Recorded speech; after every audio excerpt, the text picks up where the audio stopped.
main.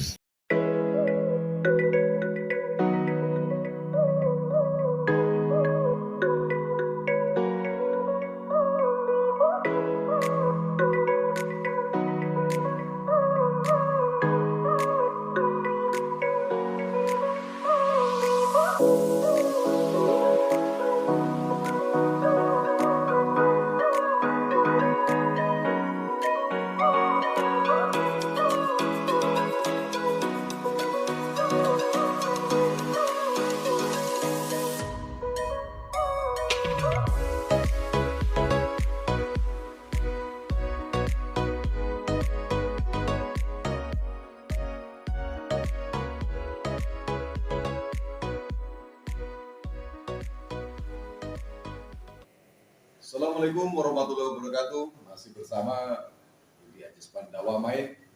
Di dalam kesempatan kali ini kita buat satu konten yang sungguh luar biasa, yaitu tentang seputaran kopi. Di sini saya tidak sendiri, langsung dengan owner Sorban Kopi, dan sekaligus juga guru daripada barista.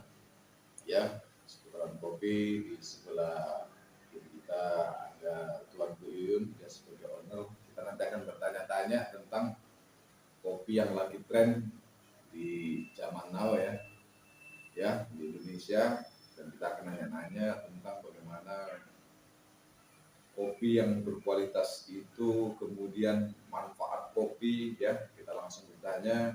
Namun sedikit kita penasaran, kita bertanya apa yang melatar belakangi nama ini kok unik.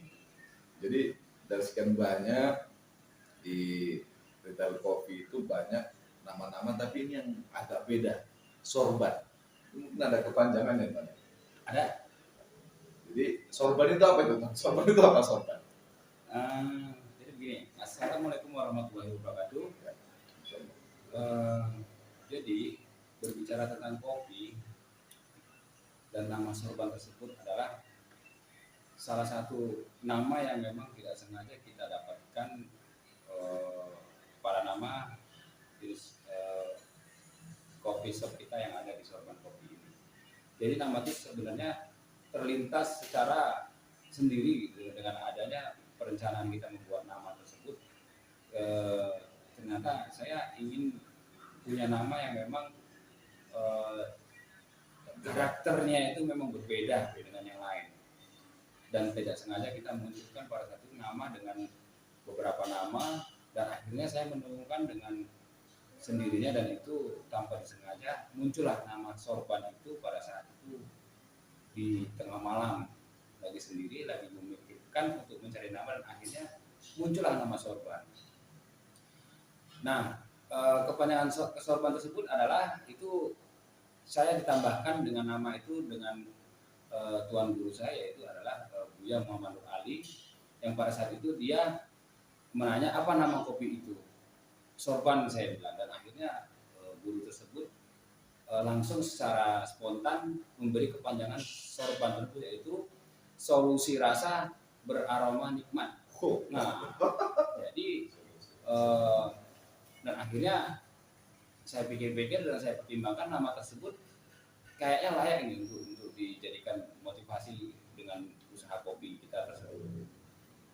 Makanya saya tetap dengan komitmen nama coffee shop saya sekarang pada hari ini adalah Sorban Coffee.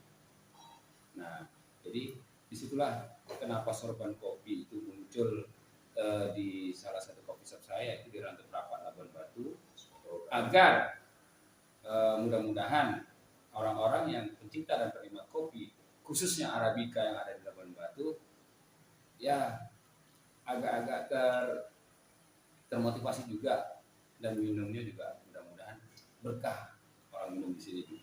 Seperti itulah kira-kira Tuhan.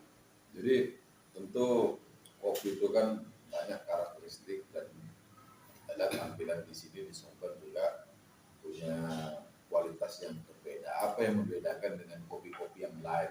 Ini mulai membumi, yang khusus kopi Sorban yang ada di Sumatera Utara, Labuan Batu, ya, berapa tepatnya.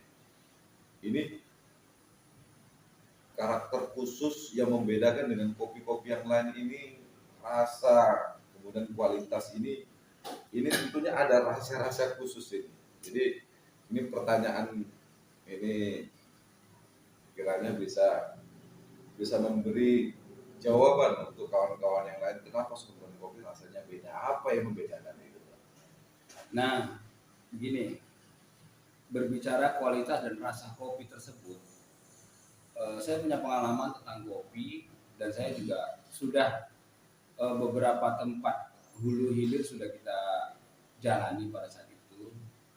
Ya mungkin saya juga ingin berharap kopi yang saya punya hari ini adalah kopi yang memang tampil beda dengan kopi yang lain. Sebenarnya kopi itu semua sama semua kopi itu. Tapi yang bisa membedakan itu adalah rasa.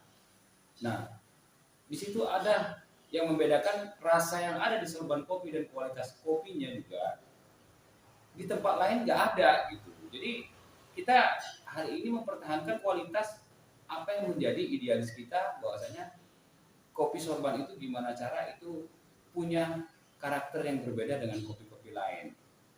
Satu, dari biji kopi aja kita sudah kopi yang berkualitas, yang hari ini juga kita punya kopi yang grade nomor 1, yang spesial kita datangkan dari petani-petani yang ada di Sumatera khususnya. Jadi disinilah sorban kopi mencari untuk menyeduh kopi kepada konsumen, bahwasanya kopi kita itu memang kopi yang berkualitas, pilihan untuk konsumen-konsumen yang ada di sorban kopi tersebut.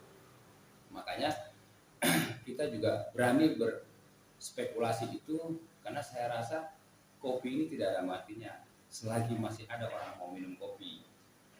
Nah, ini pertanyaannya Tuan, saya potong pertanyaannya.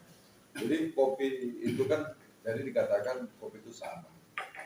Apakah di situ yang membedakan tentang bagaimana cara meraciknya? Tentu ini akan menjadi nilai plus. Karena saya sendiri menikmat salah satu kopi Tuan itu memang beda dengan kopi-kopi yang lain. Apakah di situ membedakan kopinya? Apakah memang cara meraciknya?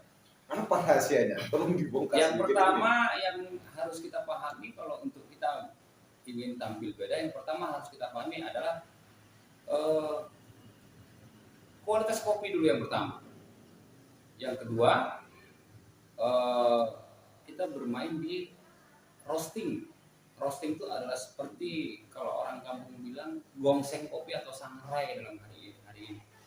Jadi itu salah satu juga pendukung. Nah, yang ketiga adalah sosok seorang baristanya itu, dia memang orangnya harus cerdas.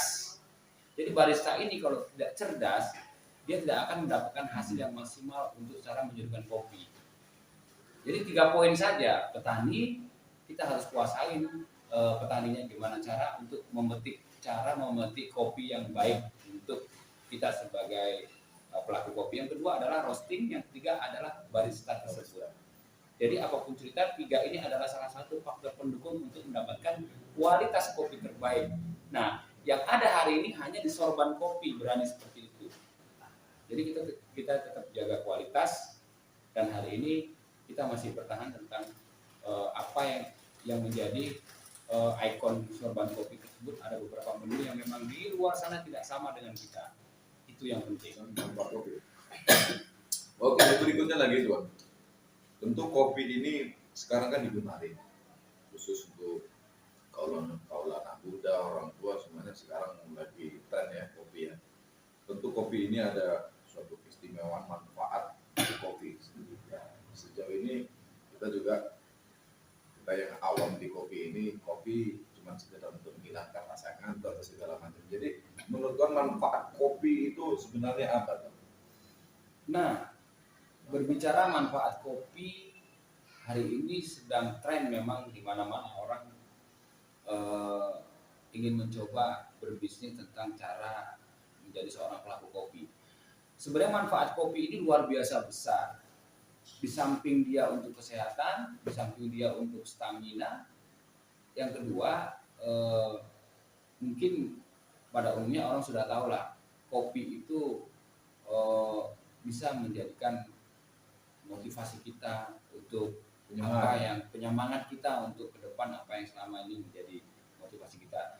Kopi adalah salah satu wadah media sebenarnya, media yang memang Itu jadi tren sekarang untuk kaula muda dan orang tua.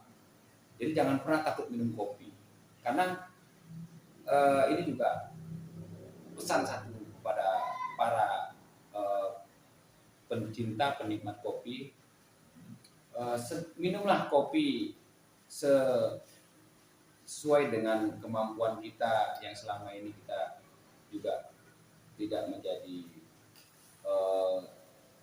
ketakutan. Jadi hari ini kopi yang hari ini disebut oleh para pelaku kopi yang sekarang itu tidak akan menimbulkan penyakit yang ekstrim. Bahkan itu kalau kita yakin dan percaya bahwasanya media kopi tersebut adalah bisa sebaliknya memberi kita semangat dan motivasi untuk kesehatan. Itu aja. Pokoknya jangan pernah takut minum kopi lah. Apalagi spesial dia khusus Arabica ini lagi tren sekarang Arabica.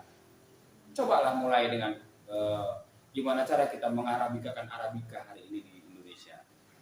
Jadi saya yakin dan percaya jangan pernah takut minum kopi. Yakin dan percaya bahwa kopi itu memang salah satu alat media untuk menjadikan kesehatan kita lebih maksimal. Itu yang pertama. Apalagi sorban solusi ya. Sorban.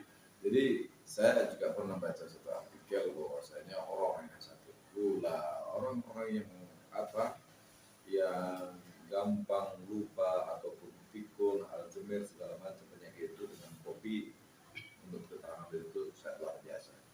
Kemudian dari saya sendiri, saya menikmati kopi yang ada di sorban ini memang di situ ya alhamdulillah kalau berhubungan tentang kesehatan tentu untuk stamina, kemudian untuk konsentrasi yang ini sangat luar biasa seperti yang tadi menjadi solusi juga untuk kesehatan yang banyak. Jadi di sini juga sorban kopi tidak hanya sebagai media untuk santai, juga untuk tren apa segala dia di sorban kopi ini juga ternyata franchise-nya juga ya, nggak bisa franchise-nya juga. Dan di tempat ini di sorban kopi ini ya disinilah para neosupisme yang ada khusus di Labuan Batu ini, disinilah banyak orang-orang yang duduk di sini ketika dia santai minum kopi, kemudian mereka dapat ujangan-ujangan khusus masalah hati gitu ya. Jadi sorban kopi ini tidak hanya solusi rasa berulang nikmat, juga solusi orang-orang yang mungkin yang di sana-sana yang stres ingin solusi tentang bagaimana tenang menghadapi hidup, solusi hidup di sini juga bisa. Terlebih di belakang sana itu ada langsung ownernya Tuan Yuyun ini dengan guru besar kita ya, Dr. Syekh Muhammad Pendidikan. Itu beliau salah satu support di sini ya Tuan ya, di Labuan Batu ini ya. Salah satu support besar. Jadi di sini juga sorban sebagai solusi rasa, sorban juga untuk solusi untuk umat, untuk masyarakat, untuk bagaimana solusi untuk dekat kepada Allah. Sorban kopi juga menjawab. Tentunya pertemuan singkat ini memberi manfaat kepada kita semuanya. Ingat pesan owner tadi itu, jangan pernah takut minum kopi. Ya, kalau dulu minum kopi masuk angin ya Tuan ya. Sekarang enggak, makin sehat ya. Ya, mudah-mudahan pertemuan ini memberi solusi untuk kita semuanya, para pemirsa, saudara, sahabat Budi Ajis Pandawa. Kiranya konten ini bermanfaat untuk kita semuanya, sehat walafiat untuk kita semuanya. Salam Budi Ajis Pandawa, main.